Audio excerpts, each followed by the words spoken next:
Welcome back, coaches. This is the Football Coaching Podcast. I am Daniel Chamberlain, co-host, here with Joe Daniel, as always.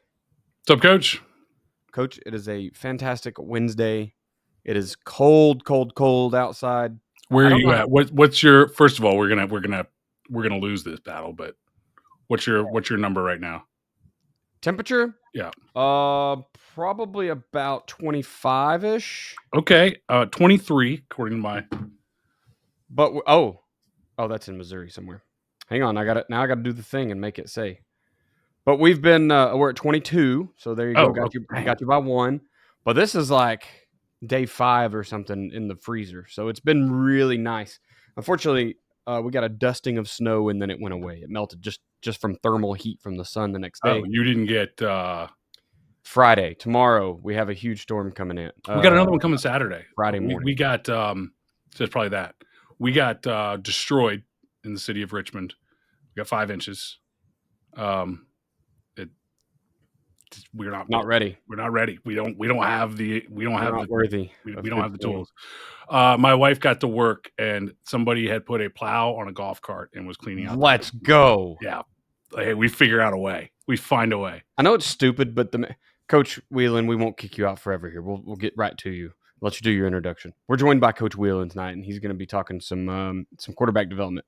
What's your number, Coach? What's your temperature? Where are you at? Right now?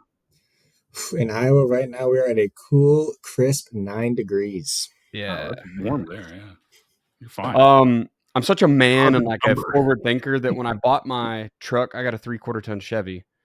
And I'm almost certain I ended up getting the one that has like a snow plow package. Now it didn't come with the equipment, but like I can hook one up and operate it and all that stuff, which is stupid because I'll never probably have to use that. But like that's the man in me. Like, so, dude, I don't know if they do what we do here because we don't have that many snowplow trucks. You can get like big time tax breaks and stuff if you have that. I should have known because like you can go, plow parking. Like we have enough snow plows for like the streets, like the main streets, the interstates. But if you have that equipment and you go and do jobs, you get a big tax break for doing like bank parking lots and things that have to be open. So I'll see if Oklahoma has one. They won't. We don't have tax breaks for anything because the cost of living is like the lowest in the country. So that helps. Coach Wieland, man, thanks for joining us tonight.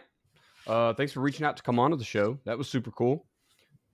I'll just turn it over to you and let you do your introduction. As you know, I screw them up. So why don't you tell us about yourself, your elevator pitch, if you will. And then I know that you and Joe have some, common past. So I'd love to hear about that too. Yeah, so I'm Mitch Wieland from Iowa City, Iowa. I won't bore people too much with a long intro. But, played quarterback my whole life, played 2 years of junior college football at Joe's Stomping Ground, Ellsworth, in Iowa Falls. So he knows all about 6 months of my life, yeah. Yeah, he knows all about the grind that one makes it through in Iowa Falls. Were you still playing? Did they still play at Iowa Falls High School? Oh, yeah. Yep, okay. Yep, we still practice at Rock Run. Yep. Oh, yeah. Beautiful. Yep, you can relate to that. Yes. But yeah, so got done playing. And like I mentioned earlier, I kind of completely botched my recruiting process and tell kids all the time. I don't know exactly how to go about it, but I can definitely tell you what not to do. So yeah, ended up shockingly not uncommon out of JUCO. Yeah. Yeah, so kind of ended up at what everyone from JUCO called DCU, DeCrib University. Yeah, and kind of just started my coaching journey, trying to make a few bucks with one of my really good buddies from high school. We coached junior high football. I ran the offense, he ran the defense. And, fast forward a few years, I'm coaching quarterbacks with varsity on the 2020 state championship team at Regina in Iowa City. And then few years later, made the move to Liberty, right down the road. And yeah, that's where I've been the last 4 years as the offensive coordinator and quarterback coach. That's at least like you're a quarterback that turned into a quarterback coach. I feel like around here in these parts, it's like offensive linemen or people who never played anything who become quarterback coaches. So I may be doing myself a disservice by even, bringing out this episode, because everyone's going to hear it and become the next wave of quarterback gurus, but it is what it is. I've told this story before, I'm sure. My second or third year, I read John Gruden's book, Do You Love Football, or whatever it's called. It's a good book. I mean, John Gruden, you can have your whatever opinions, and they're probably valid, but it's a good book. And Gruden, one of the things in that book, and this was, I played, defensive line, linebacker, that kind of stuff. One of the things in that book was basically Gruden said, essentially said you need to be a quarterback coach if you want to be a head coach, because you need to understand that element of things, and that's the guy. Now, Gruden was a Division III quarterback I think at Dayton. So, he comes from that lens. But at the time when I read the book, we were at a place outside of Charlottesville. Blue Ridge School was having a 7-on-7 tournament, and I was rooming in the dorms with my head coach. And I was reading that book, and, we're kind of sitting around afterwards and talking. And I was telling him about the book, and it said I need to be a quarterback coach. And he kind of, okay. It was like my third year coaching. I know nothing about quarterbacks, but he always gave me a chance, gave me a shot. And about a week before the season started, he goes, "Hey, I want you to be the quarterback," because he was the quarterback's coach. About a week before the season, he goes, "Hey, I want you to be the quarterback's coach." And I was like, "Okay, hold on. I got to order." So I had to go on like Championship Productions, by the way, at the time, because there wasn't even like internet available. Like there wasn't stuff on the internet. I had to go on Championship Productions and like order quarterback videos and try to watch them. And what I didn't know was what he was actually doing was I was in charge of watching the quarterbacks. I was like the quarterback I was the defensive line coach, but I was the quarterback supervisor while he was doing other things. And then he would come back and handle the actual quarterback coaching.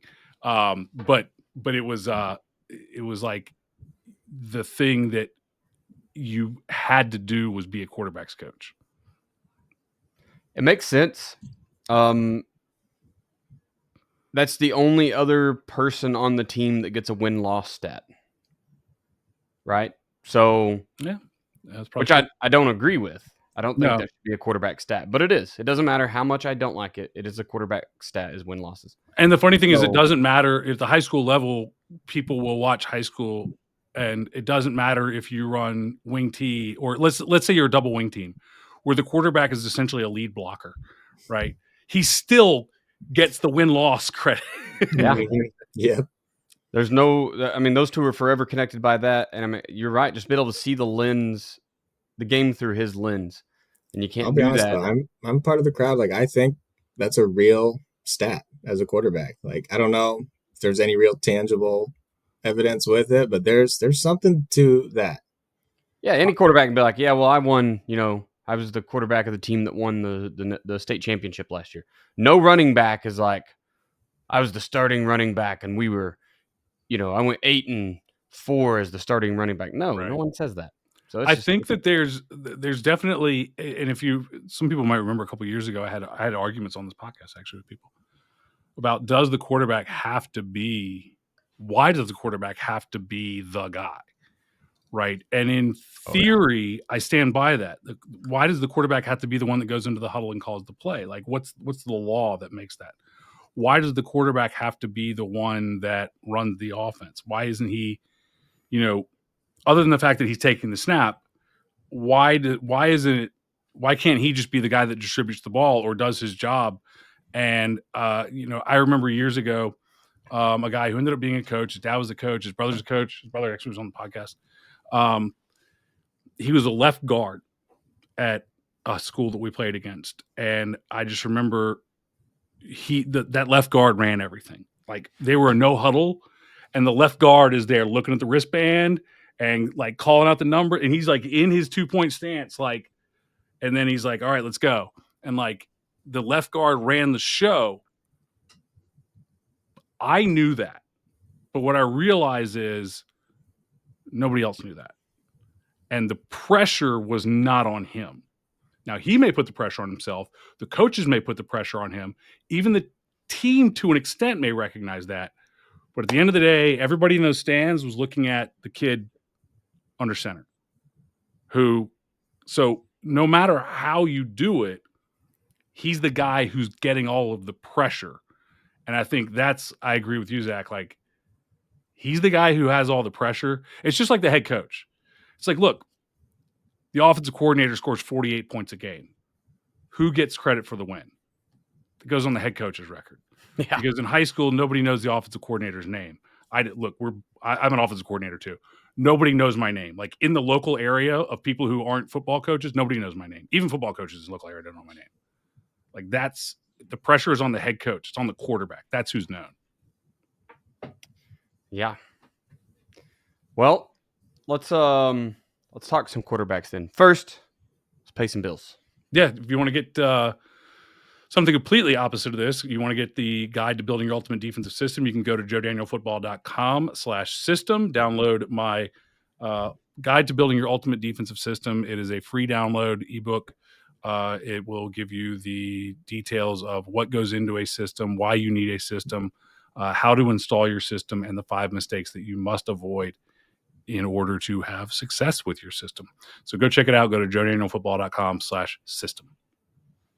Also talk about athletic speed and movement at athleticspeedmovement.com, where you can get the best speed development and training product on the market.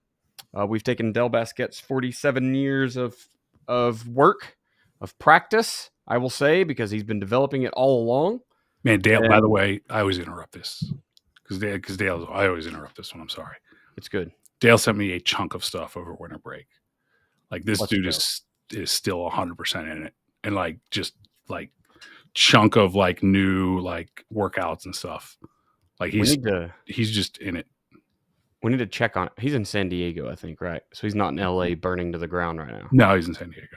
Good. Beautiful San Diego. The weather's always perfect. Everything's perfect. Yeah. Except for like people live there. Gang stuff. But, you know. Athleticspeedmovement.com. Sign up. Make your left guard, who runs the system and tells everybody where to go, make him fast. Oh, by the way, I don't even know if I've told you this, but we have a new guide at athleticspeedmovement.com as well. If you go over to athleticspeedmovement.com, let me see if it's the one that's on athleticspeedmovement.com, because we do have a new guide.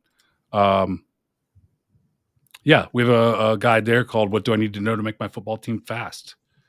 So go check that out. Go get that at Joe Daniel Football. Or I said Joe Daniel Football. No, don't go to Joe Daniel Football for that. Go to athleticspeedandmovement.com. It's the guide to what you need to know to make your football team fast. It's got some great Go fast guide.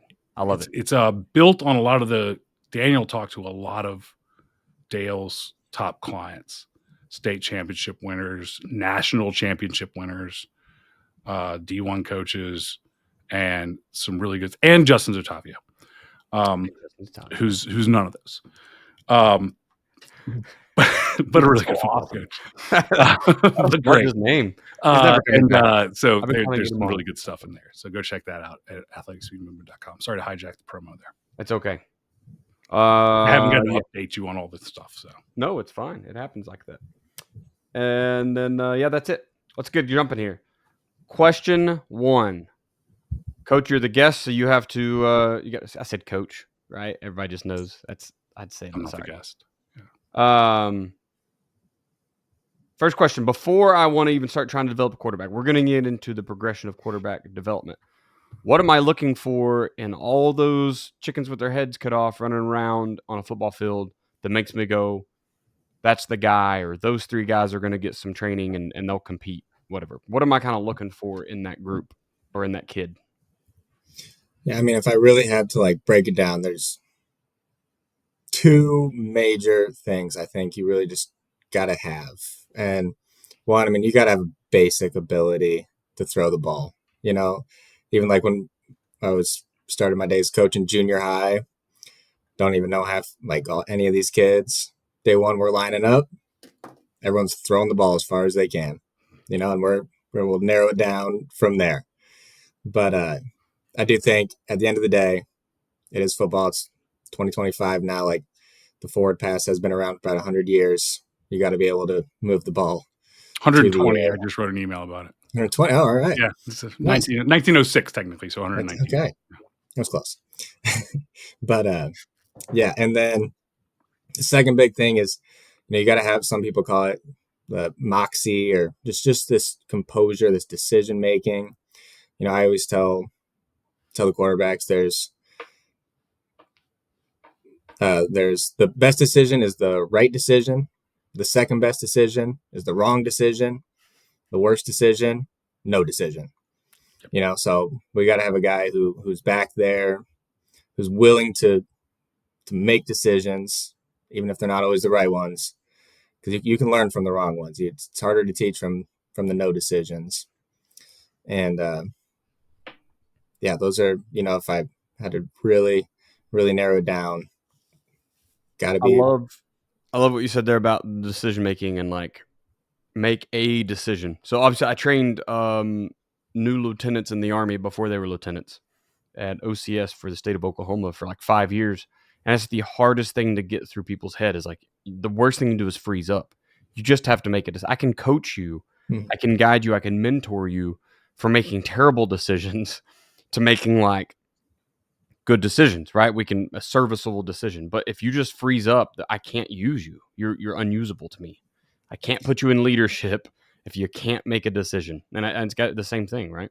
Yeah, those are the big two. I say we can't have a frozen statue back there, but we also can't have a flight risk. No, that's my big. I'd almost rather sometimes have a frozen statue, because at least if that guy gets sacked, it'll be 4-yard loss because he won't move with the pass rush. Like, my big gripes are the ones that are just eyes straight to the D line and we are out the gate. Yeah. We went to years ago, Tony Franklin was teaching the vertical set pass protection, where you're in shotgun and the offensive line takes 4 back pedals, right? They go inside, outside, plant the outside foot, anchor the outside foot, boom, and they catch you. And it's great. I've seen teams have success with it. And what it does effectively is for those who don't know, what it does is it allows you to let the team run all their stunts and twists before you, and you essentially don't make contact for a second and a half. And they show all of their stunts and twists.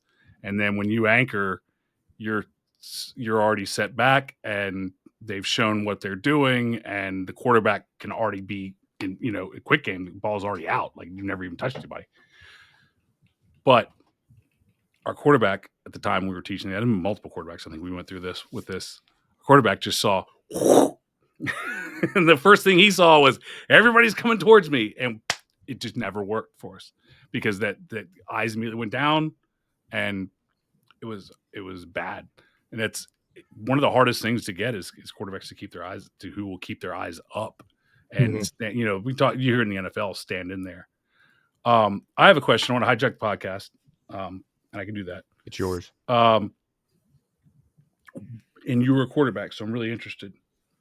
We have quarterbacks, we say just make a decision and throw it. And there's times they make a decision and we talk about, hey, you made the wrong decision. We talk about that. It's okay. It's okay. You made a decision. Here's what you could have done, whatever. The hard one, the one that I find is hard for our kids sometimes, is they made the right decision, but either they made a bad throw, or the receiver ran the route wrong, or the DB just made a fantastic play, or showed a coverage that we didn't expect. And the quarterback and calming the quarterback and saying, you made the right decision. I want you to make that decision 100 out of 100 times, and we'll deal with it. How do you deal with that as a quarterback, and how do you coach a quarterback through that? No, I mean, that's a great question, because it's funny that happened. So the quarterback that we have this year, I mean, he was just total technician. He was very in tune with his fundamentals and stuff. And, he'd miss like a third down throw, come back to the sideline. Like, what happened? I'm like, dude, you just made a bad throw. Like your feet look good, your arm look good. Like, you just made a bad throw. Your high school kid. Yeah. And it's like Steph Curry misses 3-pointers. MJ missed how many thousands of shots? Like, it just happens. And, I do think like the big part about the quarterback that's different than any other position is it does require just a constant, steady, like, degree of communication between the two. Like, there's no highs and no lows. Like, there's only one of them out there. You got to make sure that like everything is just staying calm, cool, and collected.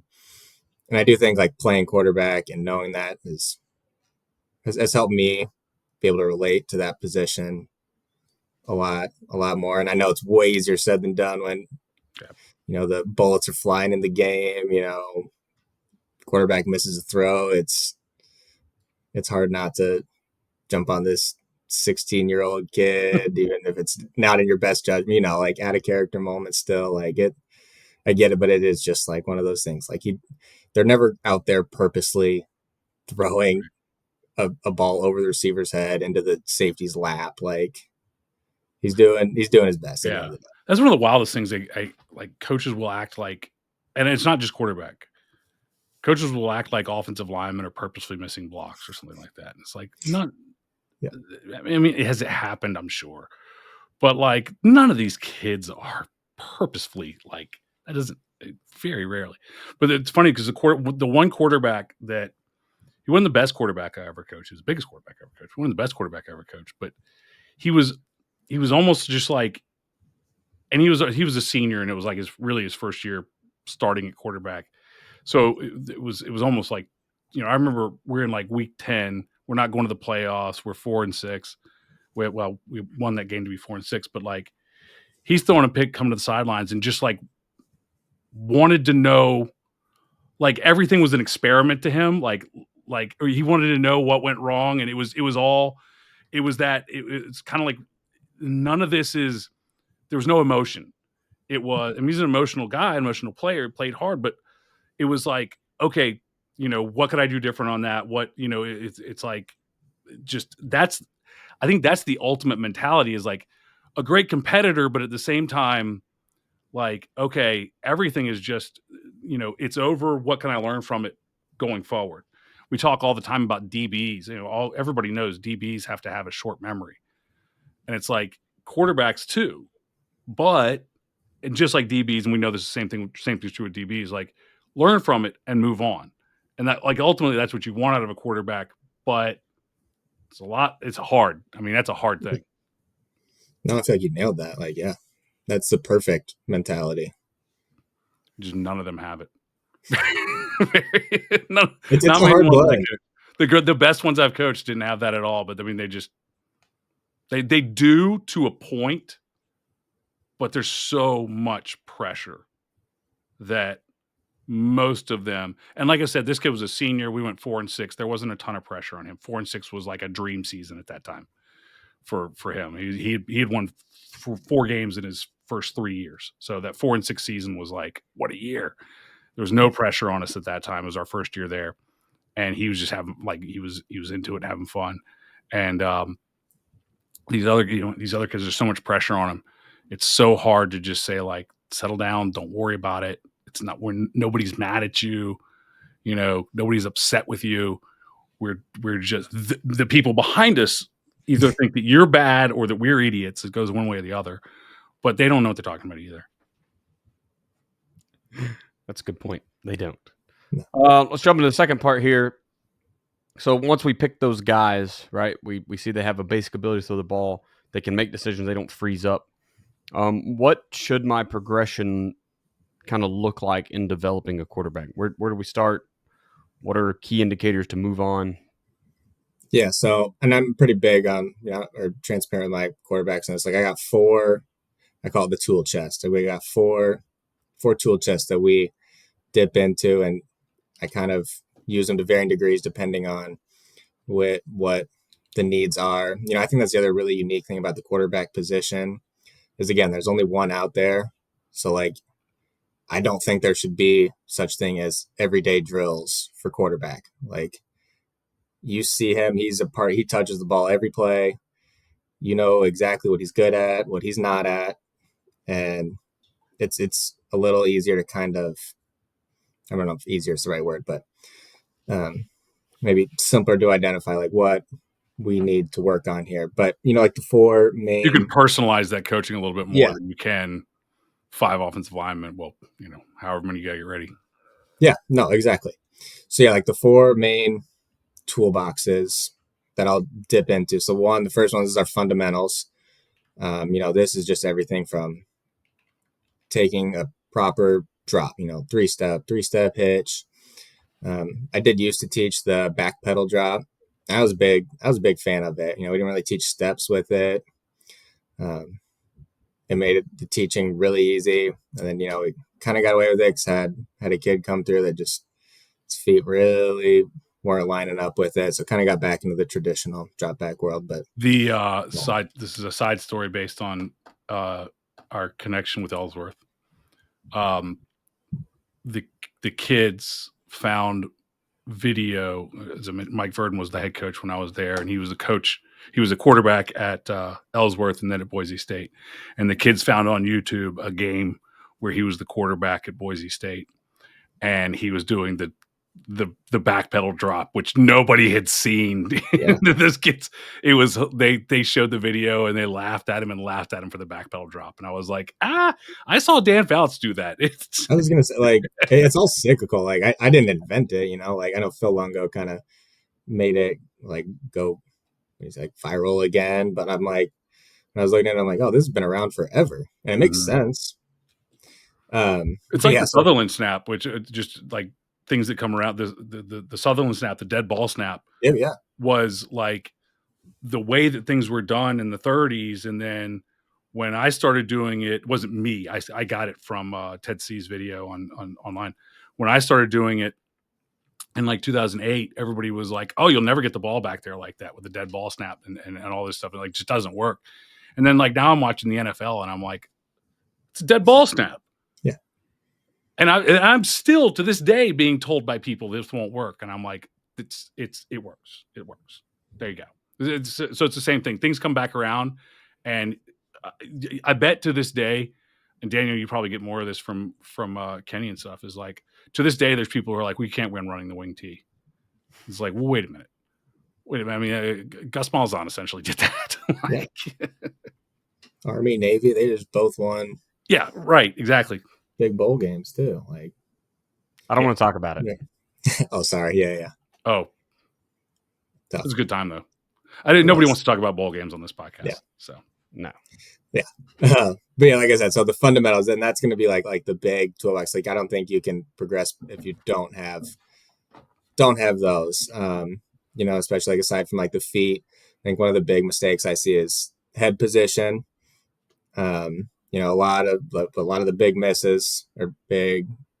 And kind of comes from baseball is like you'll see a lot of guys like kind of just head to the side as the arm comes up, and contrary to belief, that's not good. Physics is not in your favor. We really want to have that neutral spine and head, straight up, straight down. That allows everything to work on more of a plane for you. You can be a little more rotational that way. So once we have like those things kind of checked off, then we dip into the second well, which I hit on with kind of the earlier, like the 2 main things that we're looking for. So we do a ton of pocket presence stuff, and I'm just a big believer in, like, I know I don't say like everyday drills, but we will do some kind of pocket presence every day. And I'm big into having people like running at you, moving around, and making it as like random and chaotic as possible. So at least once a week we do what we just call live pocket, and I'll grab, like the IR squad, and they'll come over, and I literally just give them like one instruction, and it's like, you're going to be an offensive lineman here, and I want you to like take a pass set, like you just came back from some rager, and you need to make it as unpredictable and chaotic as possible and make the quarterback adjust, and then, give them kind of ball ball keys, stuff like that.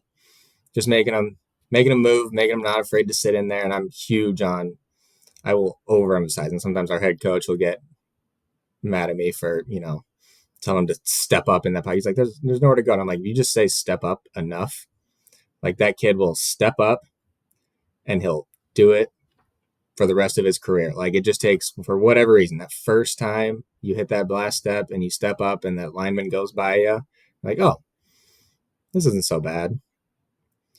So yeah, that's kind of third one. And then now my third one, this is more of a,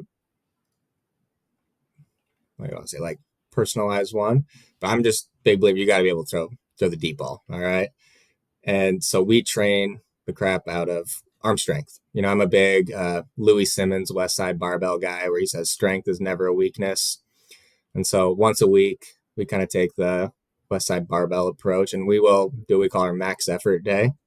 And we're going to max out some kind of throw. We're going to take 3-step drop. We're going to backpedal a turn and run. We'll have our feet stationary, but we're going to throw this ball as far as we can. And I also use it as a tool for a little like self-awareness for the quarterbacks. We'll chart how far they can take a 3-step hitch and throw the ball from, let's say we're on the right hash, how far they can throw it to the field, how far they can throw it to the middle of the field, and how far they can throw it to the near numbers. And, I think, and they can all tell you their numbers. So they have a pretty good wherewithal of like, okay, if I am at this point, like, and the receiver's kind of past this point, like there's no shot I can throw this. Because then the other thing I say is the worst throw or the best throw in football is the underthrown deep ball. Like we don't, and I say that as somebody, like I am apologetic to our DB coach all the time. And he's like, that's not a penalty, it's a terrible throw. But I'm like, until they change that rule, I am going to continue to say the underthrown deep ball is the best throw in football. And so if you're not utilizing that part of the game, like I think you're kind of leaving money on the table. But obviously, you can't leave it 20 yards underthrown. And then the last, I dip into, and like I said, like it's all kind of personalized since there's only one. But the last one is the creativity one. And, so this is where we'll work our different arm angles, just our creative playmaking. Like one of my favorite drills for this one is we'll just literally play tag. Like I'll give them the cadence, they'll take their drop, and I'll send a random person at them, and you got to play tag for 10 seconds. I'll give them a little area. Just run around, just like you're on the playground. And like not enough people just do this. And like when you're on the playground, you could run away forever, but all of a sudden when you're playing quarterback, like one dude runs at you and you kind of freeze up. You don't make your normal athletic moves. Another one too is we'll link up with the D line and we'll work on our that's what we call the rodeo drill. So probably once every couple weeks, it's harder to get with the D line because I get a lot more indie time. I'm not gonna lie, because a lot of people call it special teams, but I call it quarterback indie. Right. But yeah, we'll link up with the D line, and like you want to talk about like iron sharpening iron, like they get to work. We just kind of simulate like you got a O-line messed up, or maybe there's a blitz stunt and you got left free and you got a free rush at the quarterback, and just run around, make a play. D line, don't let him run around. Our quarterback, by the way, is our kickoff returner, punter, and he's the holder. So special teams is a lot. He's working during that time. Yeah. I love the creativity one because I think that's, again, I don't know what everybody else is doing. Our quarterback, our main quarterback this year, our primary quarterback, we used 3 different packages, but our primary quarterback, he's a playmaker, and he's not a natural quarterback. He's got a strong arm. He's a great athlete. He's smart. He's intelligent. He understands the game. He has an understanding of football, but he's not a quarterback. He could play any position on the field and be all region. Just pick one. He could probably play guard. He's only 145 pounds, but he could probably play guard and be good at it. He's just an athlete. And every once in a while, he makes a play that he's only a sophomore, so he's got a lot of development to go. But every once in a while, he makes a play, and you go, "Oh my god!" And you see it in the NFL. You see, Mahomes is obviously the one that's most well known. Who was the one that? This weekend. Of course, it'll be 2 weeks from now. It was Lamar trying to do a little flip pass thing that was just ridiculous. It didn't connect with, I think, Mark Andrews, but it was ridiculous, and it just comes out of nowhere. But then you hear an interview about it, or you hear them talk about it, and they go, "We work on that. Like, we started working on that in the most amazing plays are things where in the post game interview they go, yeah, we worked on that starting in August. We've been working on that. We just didn't know, and it turns out to be Trae Young. I'm a Hawks fan, Atlanta Hawks fan, and so this is last night for current times of this recording, but it was a couple weeks ago was when it comes out.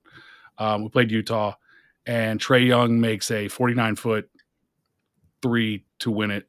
Yeah, he did. And I Trae, baby. And the post game interview is, what were you thinking with that shot? Like, what? And he goes, we work on it every day. Work on it every day. And is that a shot that's going to come up? Well, Trae Young just likes to just bomb threes from wherever he's at. So, but those things, they happen when you have a great athlete. But I love the idea of just working on those things. Let's go and just work on doing creative things. That's awesome. Yeah. So and then, that one, Sooner, by the way, Mr. Trae Young is. So you're What's welcome. That? So he's an Oklahoma Sooner. So you're welcome for that. So if you remember, Daniel, this is my window of judgment on Oklahoma. If you remember, during the COVID times, they did Horse on ESPN, where they had, and Trae Young was one of the guys competing in Horse via Zoom, and he was at home in Oklahoma, and his internet was so bad that it made the only sport that was on for weeks almost unwatchable. That's the only thing I remember about Trae Young in Oklahoma. Not my fault. Yeah, well, it's Oklahoma's fault. So, gets better internet out there. Yeah. Anyway.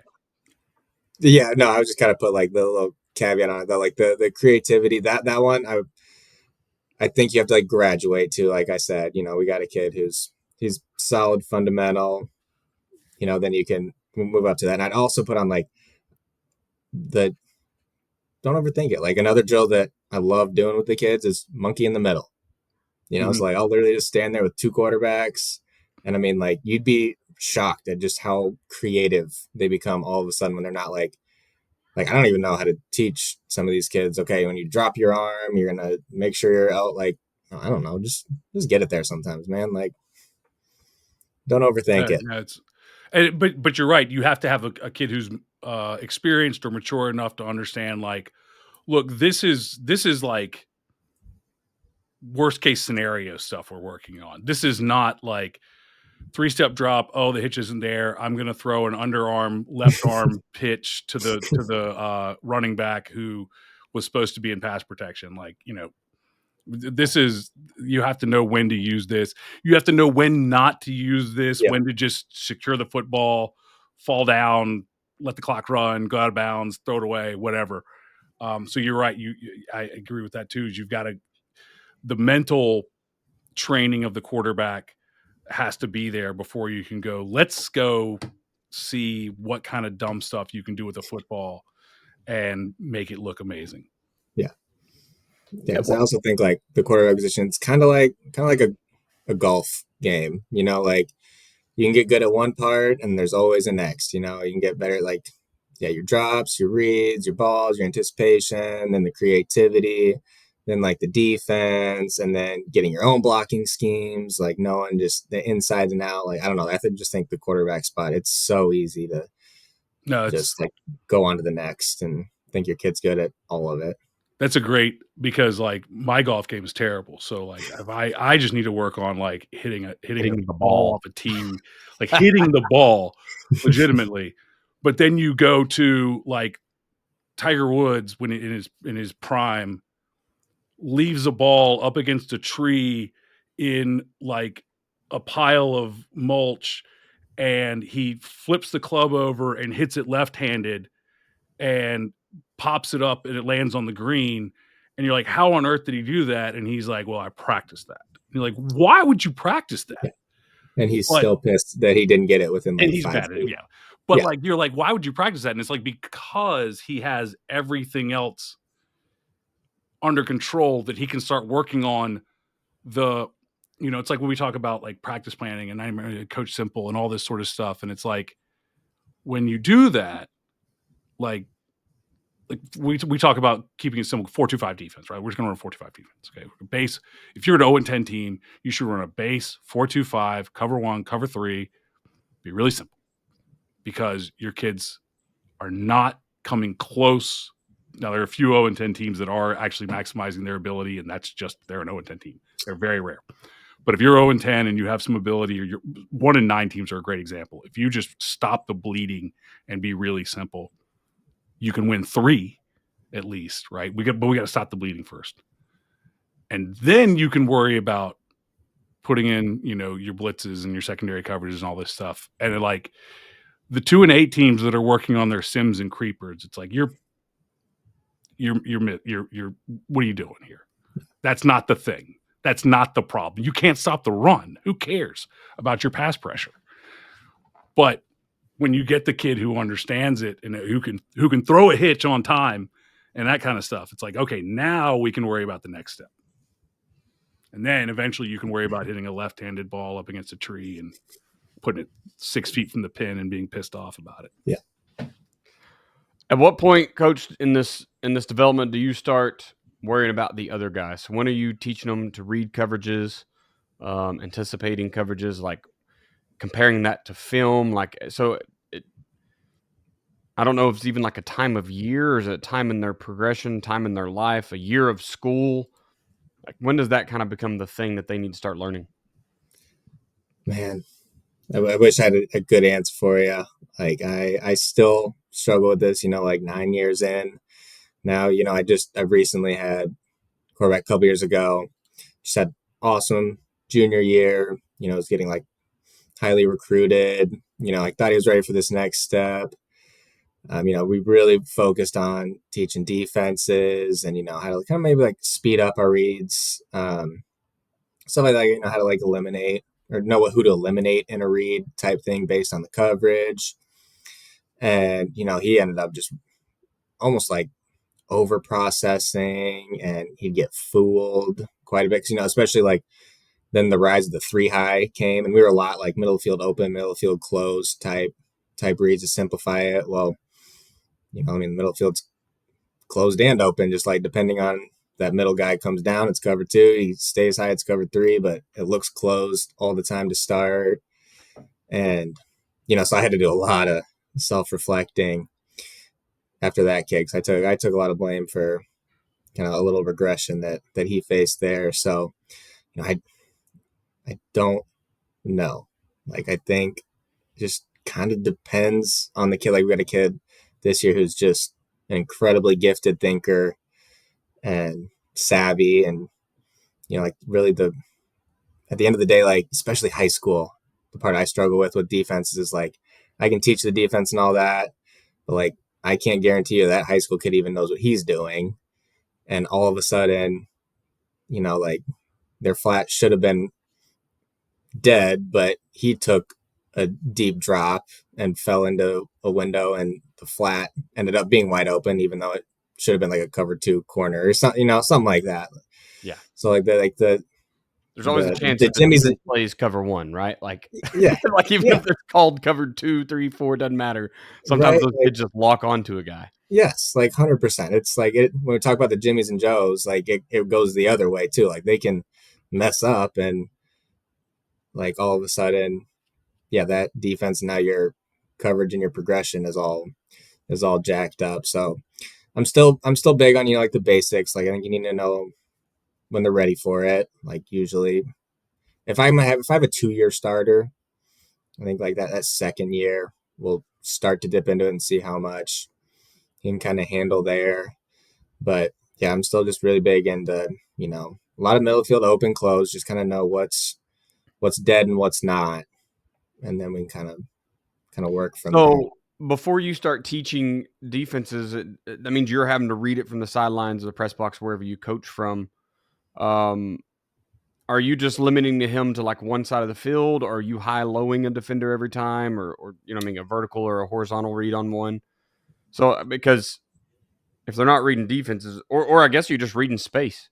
I'm doing the air raid certification right now, and then I come from a Joe Daniels system where it's like you call a side of the field, you read the corner, and you make the corner wrong, right? Or you read outside back, you make outside backer wrong. So where do you live in that world? There's a trigger read too, but yeah, and a trigger read. Yeah. Where do you generally live? You stay call side. Yeah. Between the two of those, if your guy's not ready to read defenses. Yeah, so like a lot of the time now we do quite a bit of air raid, as we're a big mesh, Y cross, sail, just the basic stuff like that. So a lot of just truly progressions. But we still have our quick game, but I don't even like your smashes, your four verts, like you're really not reading the defense all that much. You're reading your key defenders, so I mean they know who their key defenders are, who we're keying on. And again, I think the middle of the field open and close tool has been like just super helpful for us, because just right there, I mean, without them even knowing it, they know it.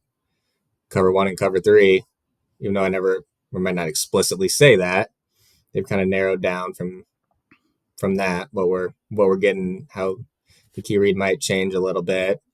But like we kind of have our pass game bucketed into, we have our flat defender reads, like your smashes, snag, like Y Hank, those kind of things. And then we have what we call our linebacker reads, which is just like our mesh, cross, drive, where we're just finding that backer, keying on him, make him wrong.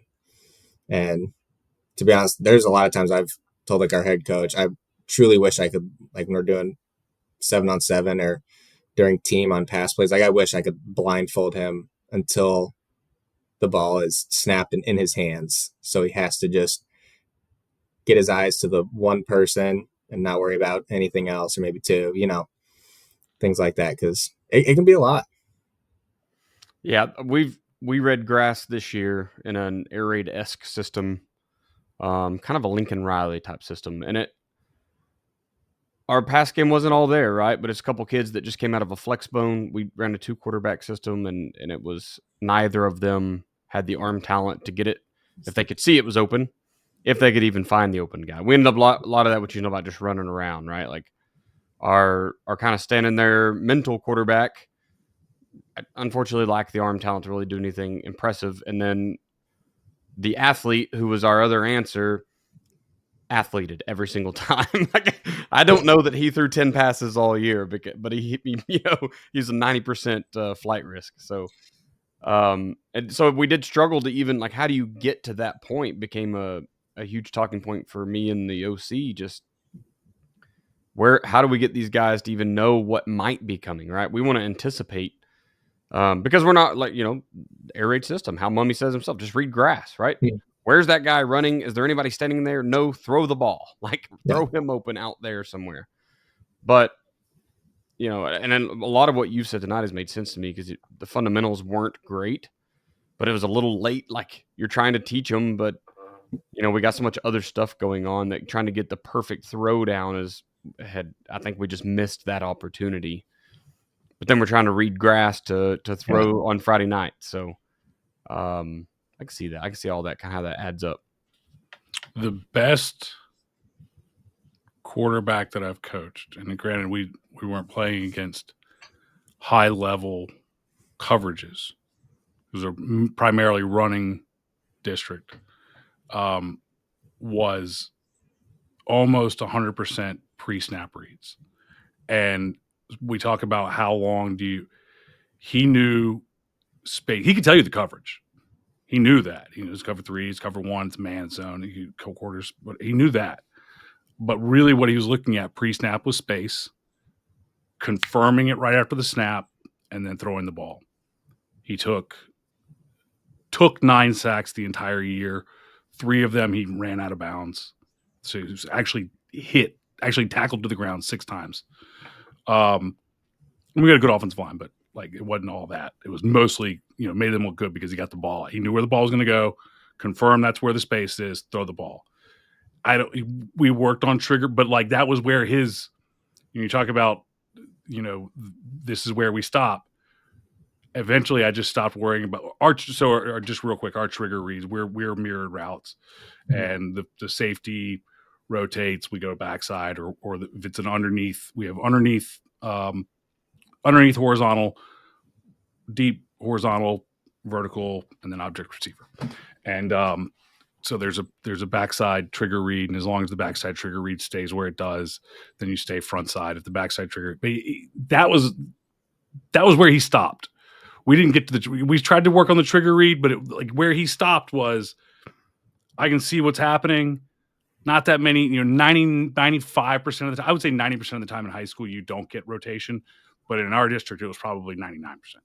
It was, this is what it is. This is because everybody's got to, because the best teams before us were, and even us, we were a one back, we could run the ball, but the other best teams were wing T and were 2 wing Ts and a double wing. So, you're not installing pattern match.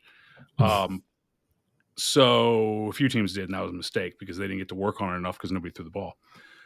But that was the ceiling, was like pre-snap read, essentially, like you said, and then pre-snap read, confirm pre-snap, where's the space?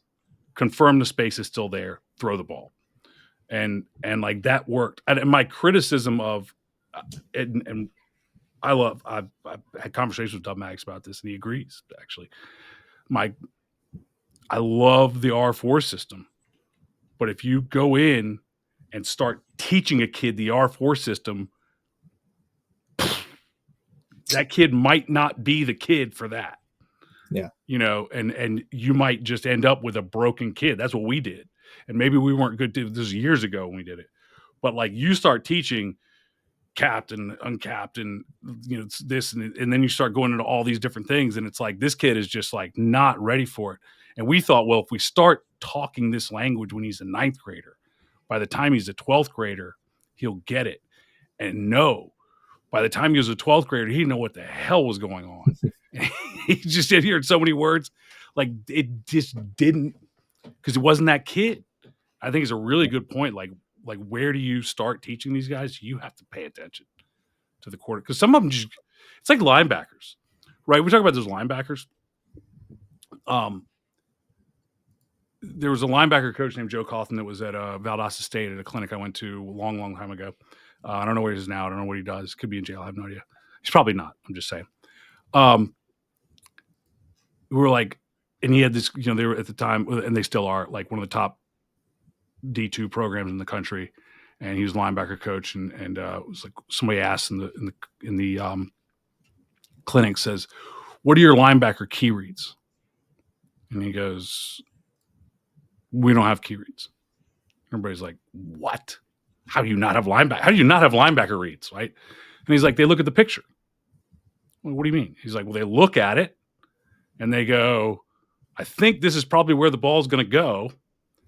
And if they're right 70% of the time, we're really good. And if they're wrong, then they're just like a step behind, because then they just find the ball."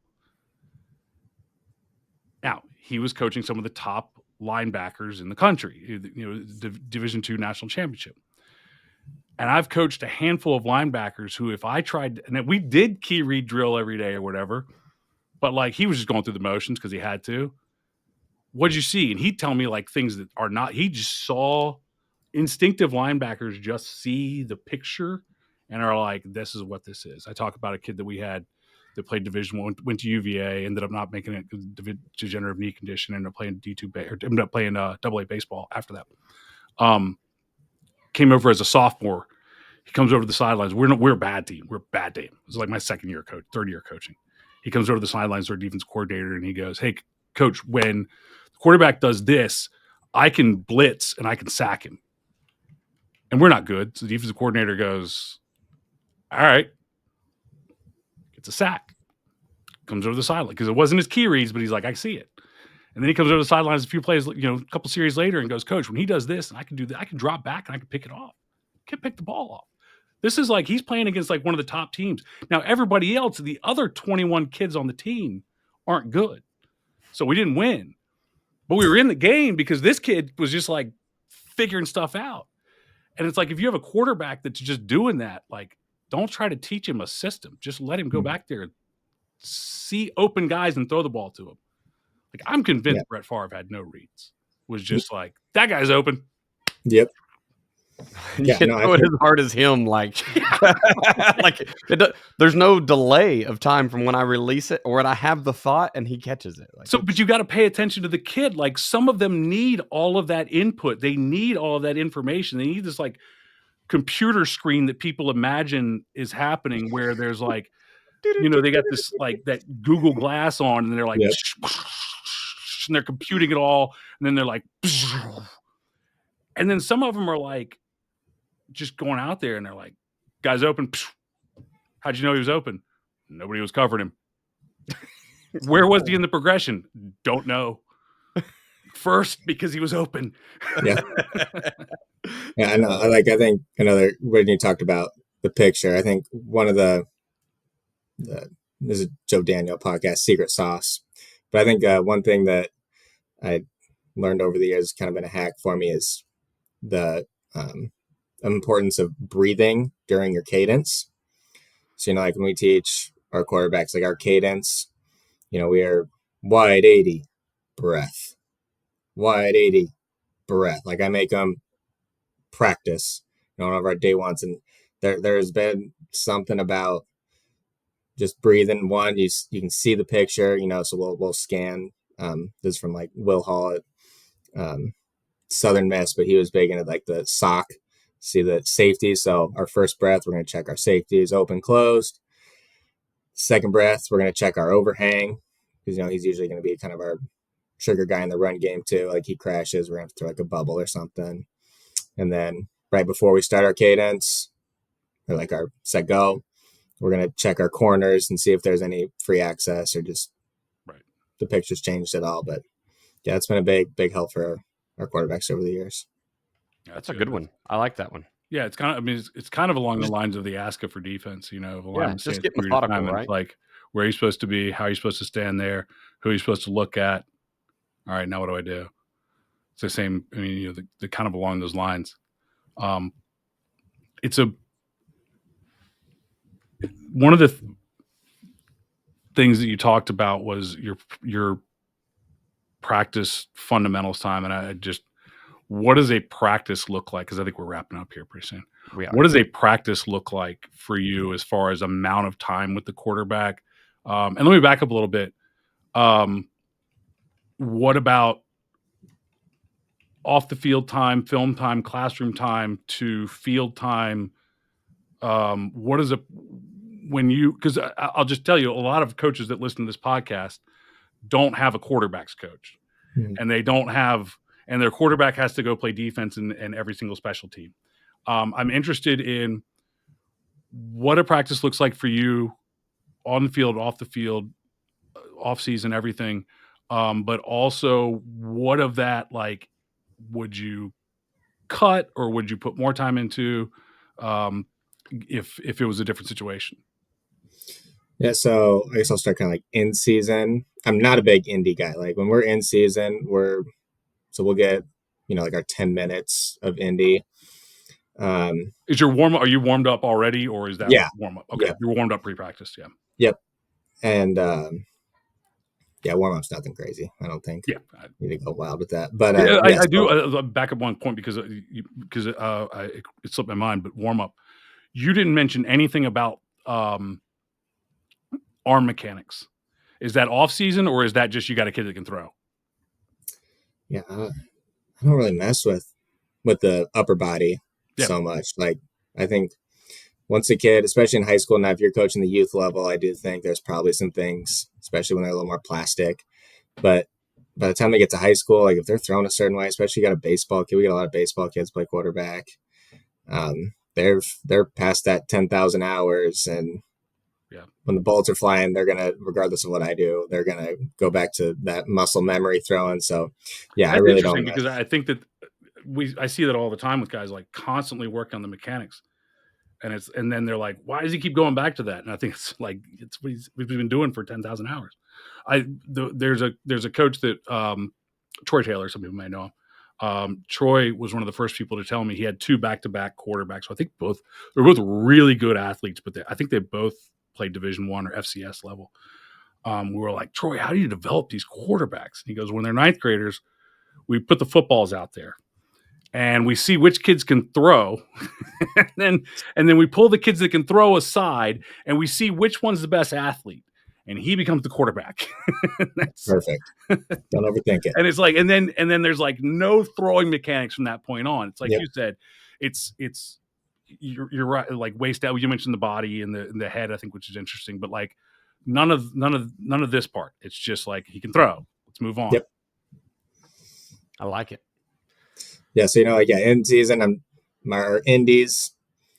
We're really just gonna tailor it to whatever quarterback needs. Like last Friday, we missed some throws on some boot outs. We're going to really focus on boots. Like if in the game plan this week, we're throwing some more screens, like we're going to work on some different arm angles to get our screens in over the D-line, around the D-line or whatever.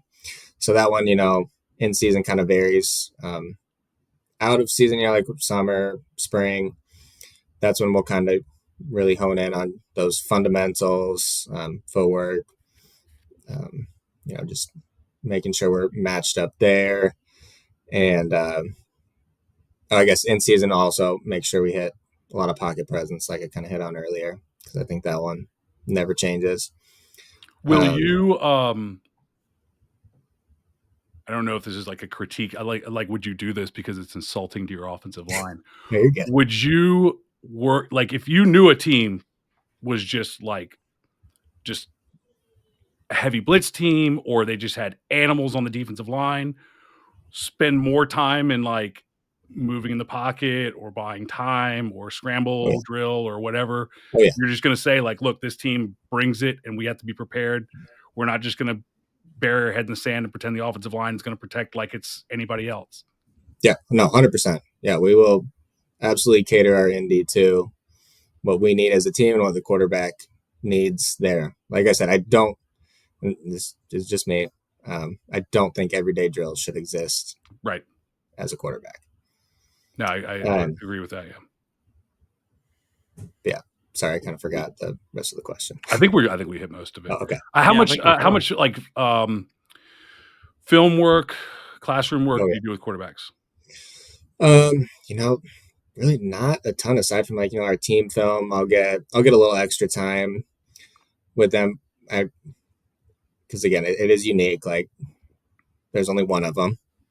And then I'll also set aside some time for our JV and freshman quarterbacks during the school year. So like during a prep period during school, because I teach at the school, like they'll come in during a study hall, and because a lot of them get their last period off.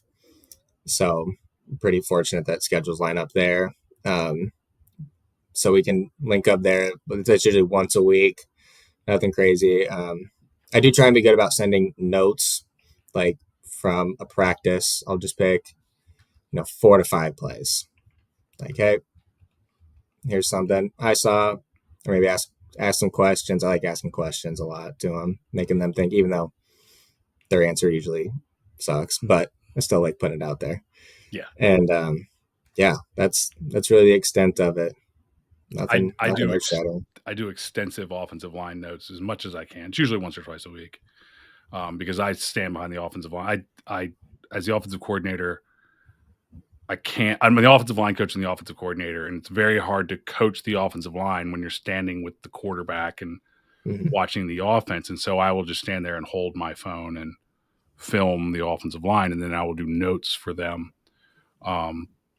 afterwards. And it's always like one kid watches it and understands it and can tell everybody else on the offensive line what they did wrong and how they did it. And the other 4 kids are just, even if they watched it, they got nothing out of it. I'm like, it's kind of like my theory right now on the program building and the weight room and everything is like, if you can just get 3 or 4 kids in the weight room the first year, like it'll progress. I'm hoping that's what happened. That's what like the progression is. That I get one kid on the offensive line, understand it. It worked at my last school. We've had so many different combinations of offensive linemen at my current school, but I'm getting them all back this year. I don't know what they're going to be doing, but I'm getting them all back this year that maybe they like progress to where 2 of them can tell me what was going on. The problem is when the one who understands what's going on doesn't talk much. And then you just crickets. And finally, he just gets tired of waiting and says, "Thank you for being there." But yeah, I love the notes. I think that coaches, I think we don't get enough. You guys that I don't know. Do you have other people filming? You have people filming your practice for you? Mm-hmm. Yeah. Okay, so that's awesome. We don't. You guys need to get a GoPro or get something. Just get some film of practice. And we did a GoPro on top of a stick. Yeah, it's just got like a little screen, so like a manager, a kid that's not playing, whatever, a volunteer can come down and we record. So we basically have end zone footage of every snap of practice. Like that thing goes everywhere, and it for team, for inside run, whatever, and it makes it so much better because you can coach on the spot. But man, be able to go back and annotate that with really good quality film is. But you know what? So it's like Zach said, like 5 plays. Like you don't need to film entire practice if you can't do that. If you can, great. But even then, you want to take it and you want to pull 5 or 10 things that you want to look at. But even if you can just do it for a period, like if you're detail oriented in your coaching, no matter what position it is, it doesn't have to be quarterbacks. Any position, if you're detail oriented at that position. And by watching the film, you'll get more detail oriented because you'll start to understand what you want to see, and you'll know when it looks good and when it doesn't. If you're detail oriented, you can get 10 clips from any part of practice anywhere and pull those up with that position group. And kids are kids. If there's 3 kids on the film and there's 10 clips, that's 30 reps. You'll be able to find 5 or 10 things to critique because kids are kids. Yep. Well, guys, I think we punched holes in all. Plus, when you put that camera on them and they know that like everything is being watched, do that to your scout kids. Do that. This guy don't lie. Oh man, the best thing to do is to do it to your scout kids because they think there's just that one guy over there watching. I'll start tagging scout kids on the defense when I'm doing offense. Nice. What was this, dude? What was that? Start just. I know there's only one guy because we have 4 coaches or whatever. I know there's only one guy over there watching the entire scout team and just trying to manage it. But we're watching. We're Big Brother's watching. Yeah. Let's start closing out here, guys. Level ups. Welcome to the show, Mitch. You get to do a level up today. Joe, you're first if you're ready. I have so many level ups. Me too. I am so leveled up. I am I'm gonna pick one. So I've talked about the Colby, I think, the Colby A assessment, which is which I loved. It's a good one. I loved Colby, and I used the level up that I'm not going to use is I mostly finished my unique ability finder thing. And I owe you that. Awesome. You can still send it because I'll continue updating if you want to do that. I would greatly appreciate it. I had to get my wife to do it today. She was the last one in. But it's awesome. It's called Unique Ability Finder 2.0. You should check it out, and you should go through this process. It is a fantastic process. I had so much. I did it today. I set aside 6 hours to work on it today, and at the end of it, I was exhausted. But like, not that I discovered things that I never knew about myself or anything like that. But just like putting words, like figuring out words, things. I'll just give you an example. I've always thought of myself as good at problem solving. And I figured out that I'm not a problem solver because a problem solver actually goes in and finishes fixing the problem. I'm like a solution finder. Like I will tell you how to fix it. And then I gotta go. I got another thing going on. That's hilarious. I'm not a supervisor either. I just tell you when I leave. But part of it, so there were 3 parts to the one that I did. I did the second part, which is, I forget what they call them, but one was the letters that I basically sent out emails to people that I work with or I've worked with who know me and say, answer these 3 questions, and they send me back like things I'm good at and whatever, things I'm valuable. And those were cool. Those were super cool. And the second part was the Colbier assessment, which I've done a long time ago. If you've never done a Colbier, they're about $50, and it's very good. It gives you kind of an assessment. None of these are like this isn't like Enneagrams and stuff like that. It's not personality. It's the way that you work and the way that you accomplish things. But I did the oh my God, what's it called? Clifton Strengths online. It's at Gallup Strength Center is the website, but it's the Clifton Strengths Finder, essentially, which was it cost $60 for the full thing, but you don't need that. You actually only need the top 5, which is $30. But I think if you buy Strengths Finder 2.0, which is a book, I think you get a free assessment with it. So I think it's like $12 for the book, which is totally worth it. That thing was awesome. I loved that. Of all of the assessments that I have ever done, the words that it used, none of these, by the way, are going to change your life. They just kind of tell you, like, a lot of it's like, these things, but just put the words to it. There were words that came from this assessment. I'm pulling it up right now. Clifton Strengths top 5 report. Just mine. I am a ideation, activator, futuristic, relator, which was a weird one. I don't think of myself as good at relationships, but the way that they do it, and then competition, which I never think of myself as competitive, but that's like one of my. And then when they explain competition, I'm like, oh yeah, that is me. It was just really cool. So like the futuristic one had a phrase in it that was I am fascinated by my future, or fascinated by the future. And I was like, that is, because you and I, Daniel, both love to like learn new things and find new things out. And I love to sit there and think about what it's like, not think about, but like plan out how it's going to go and all this stuff. And like, that was one of the ones that clicked with me. Like the wording in the Clifton Strengths Finder is awesome. So the evaluation itself is about 20 or 30 minutes, but like the wording of the top 5 strengths, you should go do it. Everybody should go do it. It's really, I just loved the feedback from it. And it gave me like really crystal clear, like visions of like, okay, like I know, like the activator thing is like, I know that I'm a person who comes up with an idea and is just like, all right, let's do it. We're gonna see what happens. And it's like the wording was like, you are willing to take a risk and then learn from it. And I'm like, yeah, that's more accurate. Like, I just want to put it out there and then see what happens, and then like try it again. And it's just the wording of it's excellent. Clifton Strengths Finder, get the Strengths Finder 2.0 book, and I think that has a free assessment with it. Awesome. Mitch, we'll let you go here in the middle so we don't make you close out our show. Oh man, I feel like I just kind of discovered the ins and outs of. I've been trying to be more post football, gone from home a lot. I got a 1-year-old at home now. Trying to be more. It gets better. I got a 2-year-old. Oh yeah, trying to be more diligent and like be more present. I've really like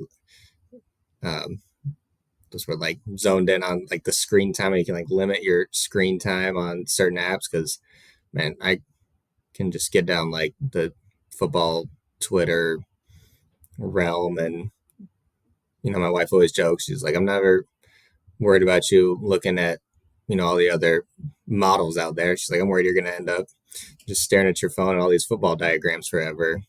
So yeah, that's been mine, just trying to be better about limiting my screen time. That's good, man. It's a great place to start because we're all addicted. Yep. All of us. And it doesn't matter who you are or what you're spending on there or what you're looking at. Screen time is bad. I was trying to remember, there was a football coach, and I want to say it was at Oklahoma. It could be wrong, but they were telling their athletes, like, listen, and these were guys that were maybe going pro or maybe they were freshmen, I don't know. But it's like, if you spend 6 hours a day on your phone, looking at your phone, at the end of the year, you've spent 3 months of the year looking at your phone. Right. Like, and it's so fast, right? You don't think about it, but I know that, I mean, some, like, when I have long drives, mine's up playing Netflix or whatever. Oh, I hate that. Yeah, I hate when I get podcast. Yeah. I fall but asleep to my YouTube. screen time goes out of this world. It'll be 6.5 hours a day. Like, Yeah. I'm not looking at it that much, but Yeah. But I am like a 4.5 to 5.5 hour guy. Like, it's just, there's it is what it is, there's man. a book called Digital Minimalism that's along those lines. It's just got like a kind of a plan for limiting. I got rid of most of my social media, but honestly, like, there's still so many things on there. My dad is, and it's so addictive that my dad, who's turning 80 this month, for years and years and years, he had a cell phone, but he didn't know how to use it. Didn't do it. He doesn't do email. He doesn't do any of that stuff. He's just totally not involved. But, a couple of years ago, he started, he's got like a girlfriend now, and she's, he'd start texting her, and then he started texting me. And then like a year later, I'm looking over and my dad's like just buried in his phone. And I'm like, this is a guy who hated it, but and he's since become aware and like, will just like bury this thing. But like, he is addicted to that, he leaves the sound on, that ding. And he's like, no. ding. And he's like, get that phone out. And he's going to look at it. He's like, hi, I just got a text from your aunt, and I'm like, cool. But this, it's this thing. And he, of course, it's just wild. I've been really bad about my phone because, Joe, you already said we're both real big into learning new things. Yeah. And by God, we have every bit of information on earth in the palm of our hand. So it's like, my days may not even be about, like you talk about, Mitch, yours is all football. Like, yeah, I'd looked at a ton of football stuff. And then there's gardening. And then there's animals. Now I want bees, right? It's how to weld. It's things I can do for my truck. Oh, I need to research new tires. New tires are coming. What? It's just on and on and on. It's terrible. Anyway, that probably should be my level up next month. Maybe I'll set a timer on my phone or something. I started as a New Year's resolution the carnivore diet and no drinking. And Joe, you will remember that I did this last year, and it lasted for 6 days until we got to Nashville in AFCA. Right? That's right. You were doing it last year in Nashville, and I ordered until we got in the bar. Yeah. Yeah, we were at Old Reds, and I was like, all right, I'll have a beer just because we're in Nashville. I'm going to have a beer. And then I ordered a double patty burger, and one of the flipping patties was a potato patty. And I was like, I'm done. Like, I can't. Yep. I'll start again later. And I never started again. That. So I'm 8 days in, loving it. It's all nice. I actually got Dr. Sean Baker, the creator of the carnivore diet, if you will, wrote the book and all that. He's coming on the other podcast next week, so I get to interview him, which is going to be super cool. He's like a badass military dude. I had no idea. I was like, no idea about that. Yeah, he did the carnivore thing. No, he's like awesome. He's in so many ways, so that'll be really cool. But just cutting out all the craziness, all the sugar. Halloween this year got me right. Like, it was like, oh, I got some Reese's. Oh, I got some Snickers. I got some this. Like, I took all my kids' candy, and then I'm going to the store to buy candy. I'm not a candy guy. But I had a sweet tooth from Halloween on, and there was no getting rid of it until I just went cold turkey. So it's been pretty neat. I do miss my bourbon a little bit. I'd really quit. I added the drinking to the list because I think it was the day before New Year's, like the 31st. I just whipped into the beer store out of habit. Like, I didn't want a beer. I wasn't like planning to go get a 6-pack or 12-pack. I just literally was driving by it, heading home, and I turned left, and I was like, what am I doing? I was just going in to get a beer out of habit, and I was like, all right, I'm not like alcoholic. I'm not addicted. I don't need it. I don't wake up in the morning, better have a beer. I don't even drink till 4 p.m. or whatever. But it's just, that was the thing. I was like, nah, okay. We're going to put the brakes on this for a little while. I will still be a bourbon and beer connoisseur, but I'll just do it on the other side of, I don't know, a month or something. So. Oh, yeah. Yes. It's a good, I've been, you mentioned the sugar and all that stuff. I guess beginning of December, I just set a habit. I do like a habit tracker thing. And the habit that I started was just tracking everything I eat. No other rules. No rules. Just whatever I eat has to go. And we've talked about the apps and stuff. And I use the chronometer. Whatever I eat has to go into the app. And I don't care about, I try to get a lot of protein, but I don't care about anything else really. But the amount of times that have just been like, I just don't want to have to put that in the phone. So I don't eat it. Like, that's the only reason I don't eat it. It's like money, right? It's currency. Yeah. A lot of time we start counting calories and crap, but just you realize I can't have an ice cream because that's all of my food for the day. Like, why would I do that? And if you're not limiting, then you're like, I'm going to eat that much and then have another meal. Like, what am I doing to myself? Just real quick, we'll close out here.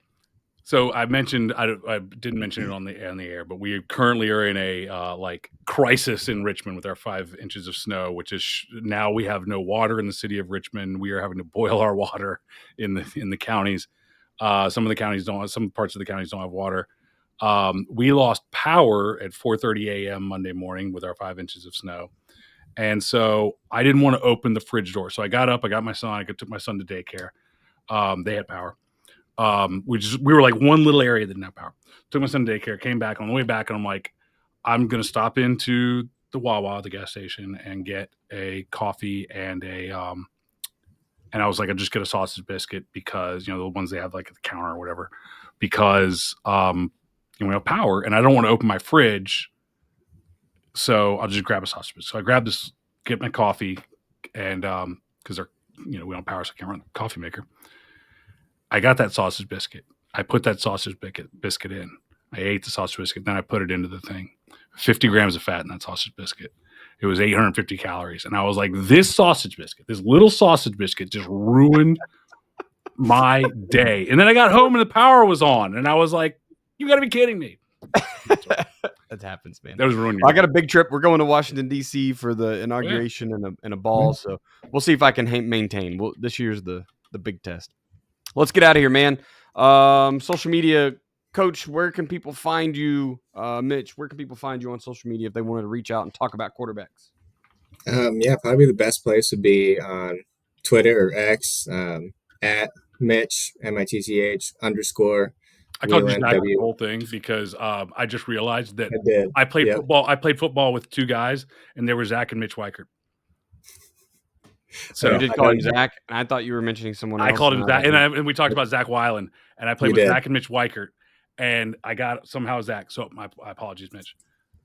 No worries. But Mitch _ Wieland 5. That'd probably be the best place. We'll edit it. We'll just go. We'll get the AI editor to go put Mitch over everyone else. Yes. How are you, Mitch? It does a really good job of impersonating your voice. It's pretty creepy. It is super creepy.